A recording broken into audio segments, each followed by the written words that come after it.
Hello, and thank you for tuning into this week's Mayor's Update. I always start these videos off by saying that we have a lot of important information to share with you here this week, but this video in particular is going to be jam-packed.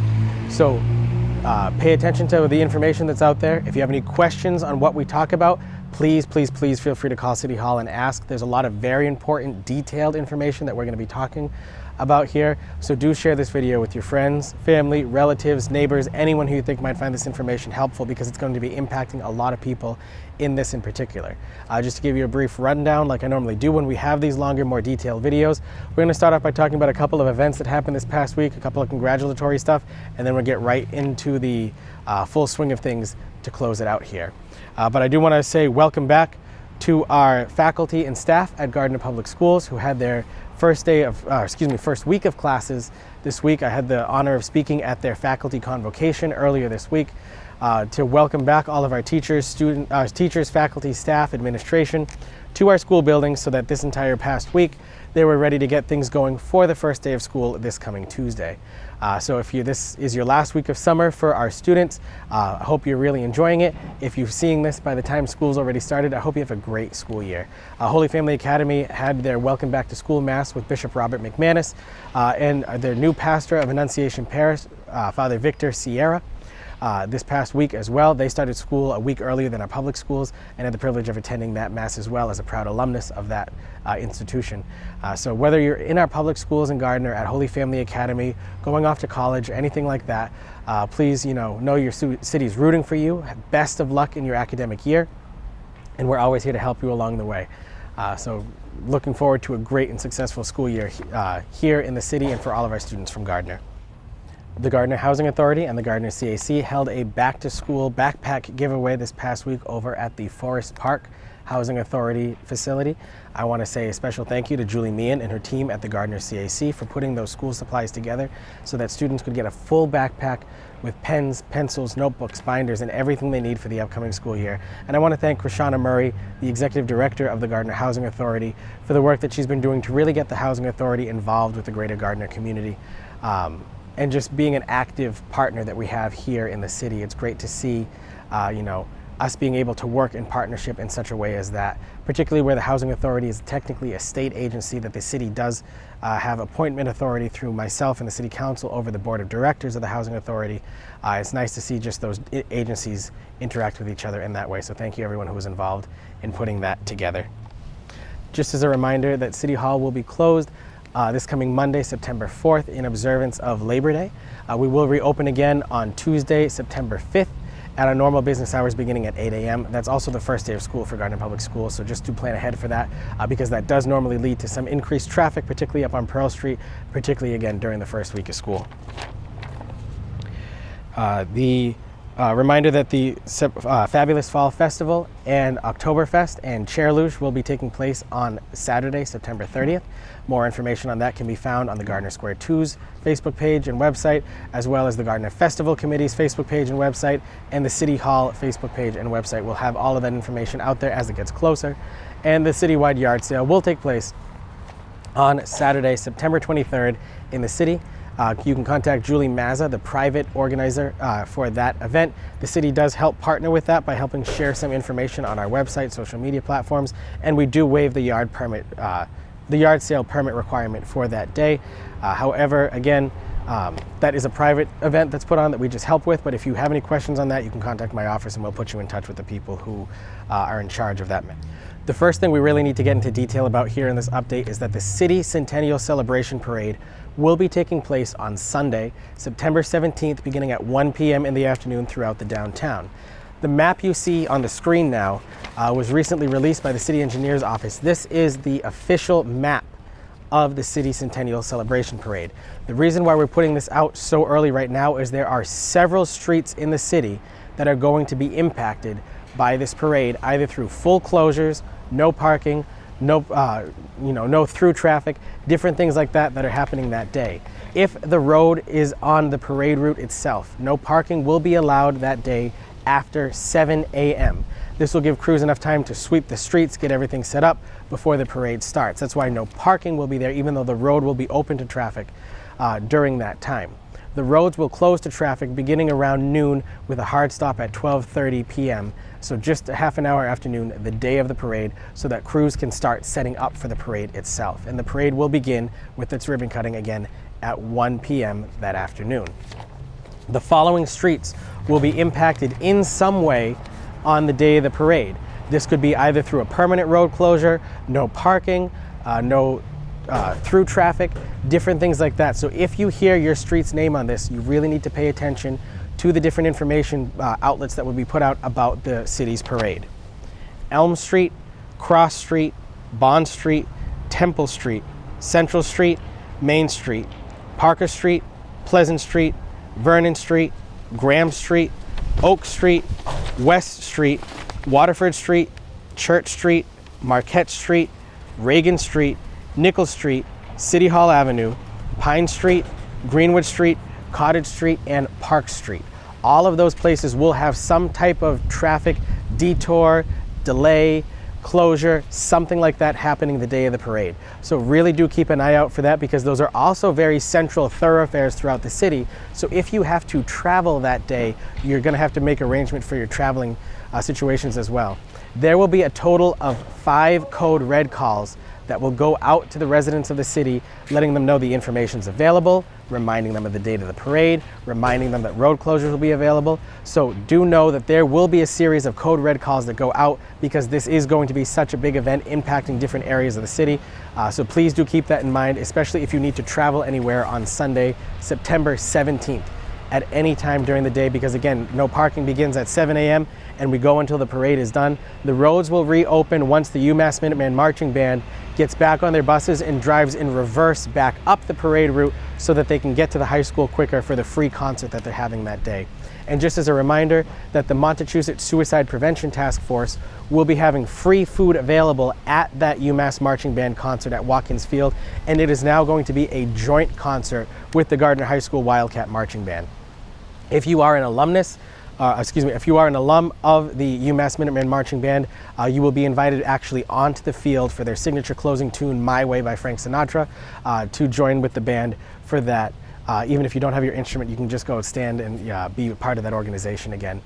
So thank you very much to everyone who's been involved in getting the parade going. It's a very, again, impactful event, not only in the celebration that it's for, but also in the details that will be happening that day. So please keep a close eye out on that as well. There's been a lot of questions about the potential development along the Route 140 corridor with the Gardner and Winchendon border. There are a couple of different updates that have happened since the last time we've had this talk about this topic here on these updates.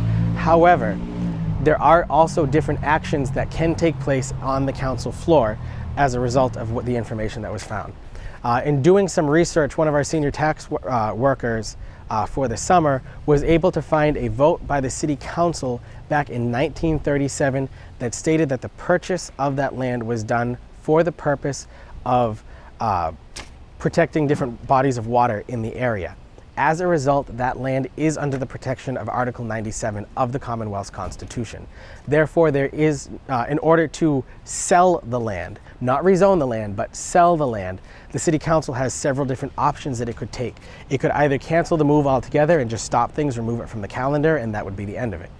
It could move forward with requesting that the state grant a waiver from the protections of Article 97 so that the area can be developed, or the City Council could find a plot of land of equal value or equal size and trade the conservation restriction on it, because Article 97 requires a one-to-one transfer, that if you sell land that's either valued at this much, you need to put land valued at that much into conservation, or if you are or if the land isn't valued as much, it needs to be of equal size at least. So there's a couple different options. In fact, there's like 5 or 6 different options that the City Council could take at their actions there. I am not aware of what the councilors are individually choosing to do. I am just making sure that you are aware as the public that there are options that are on the table right now as a result of this new information that was found. So the councilors will then decide themselves on that matter. The city's law department has written a full legal opinion on this to clarify why this is considered Article 97, what the vote that was found said, and how that relates to the zoning that's there. Article 97 actually has nothing to do with the underlying zoning of the land. Again, the zoning of the land solely determines what can and cannot be put on that property. Article 97 dictates whether land can be sold or leased if it was purchased for certain reasons, be it playground purposes, recreational purposes, protection purposes for conservation. There's very specific things Article 97 deals with, and it doesn't halt any zoning proceedings. It just puts a pause on any sale or lease of the land. So again, that's up to the individual city councilors how they choose to vote or decide moving forward. This is just information we want to make sure you have going into this next week with the city council meeting this upcoming Tuesday. Again, I can't speak for any of the individual councilors. This is just information. The city council also this past week voted to place a question on the upcoming municipal election ballot. That would be a non-binding question asking if the citizens who vote in the election feel the city council should send a request to the state legislature, so the House of Representatives and the state Senate, if the city charter should be changed and amended in several different areas. I believe there's 8 different areas for updating the city's charter that was originally written in 1923. Now we are going to have a separate program solely dedicated into explaining what those changes to the city charter will be. However, I do want to explain the difference between a binding question and a non-binding question. There were several conversations that my office and the city clerk's office had with the Secretary of State's office in Boston. They are the ones who determine how elections work in the Commonwealth of Massachusetts. They notified us that since the actual act of amending the city charter itself would not be the vote of the citizens, but the vote of the state legislature and the signature of the governor, the question that has to go before the ballot would be asking the citizens if they feel this should go forward or not. So what the process is the city council just voted to place the question on the ballot. The citizens then get to vote on the item in the upcoming municipal election. After that, the item goes back to the city council. The city council can then vote to send it forward to the state legislature or not, depending on how they feel the outcome of the vote is. After that, it goes to the House, the Senate, and then to the governor's office. And now the House can vote it down, the Senate can vote it down, the governor can veto it. There's several different actions there, but the recommendations from the Secretary of State's office came as a non-binding vote solely because the actual act of amending the charter does not come from the vote of the election, but as a result of the vote of the House and the Senate and the governor's signature. So since that's the final action that takes place, that's why they recommended a non-binding measure on the ballot. Again, it's a process of just following what Massachusetts state law says. The state law actually doesn't require it to go on the ballot, but as a way of making sure we get all of the input from the citizens who live here, it's something that we actually should be doing, I feel. So it is something that, and luckily the council agreed with it, that the citizens should feel, so it is going on the ballot here. We'll explain all of that in the special program that we have for the charter changes themselves. And as that moves forward, we'll make sure to keep you in the know of everything that's going on in that matter. The Elks Riders Chapter 1426 will be having their annual charity motorcycle race on Saturday, September 1st. Registration begins at 9, kickstands up at 11. So if you're in the area of Park Street by the Greenwood Pool, Cottage Street to the entrance to the skating rink at the Central Street intersection will be closed so that the motorcycles could set up and then ride around from there. So if you're right in that area in the morning, just know that there'll be some road closures and detours in that area. And then behind me, you'll notice a series of bags and flags around the area here at the City Hall front plaza. This is something that we do every year as part of the annual Remembrance of Overdose Awareness Day and our Overdose Awareness Vigil that we had this past week. And I want to explain what these flags are and the bags that are here. The Luminaria bags are for individuals that the city purchased for those who have passed away from the disease of addiction from an overdose in Gardner's history. However, the purple flags that you see over my shoulder on both sides of this mall here in front of City Hall are in memory of the 2,310 overdose deaths that took place in the Commonwealth of Massachusetts in 2022 alone.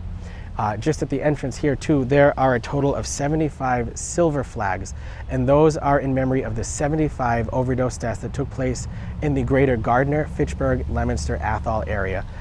Again, just in 2022 alone. So I want to thank all of our organizations that are doing everything they can to combat the disease of addiction here so that one day this number of flags will be lowered and we can really help provide those services for people who are in need and are suffering from the disease of addiction. So thank you to Gamma, Alyssa's Place, the AED Foundation, the Gardner Community Action Team, and everyone who's been a great part of these efforts that we've had here combating the opioid epidemic in the greater Gardner area, so that we can continue to remember those who we've lost, but also work so that we can find a day that we don't have as many flags here out in front of City Hall.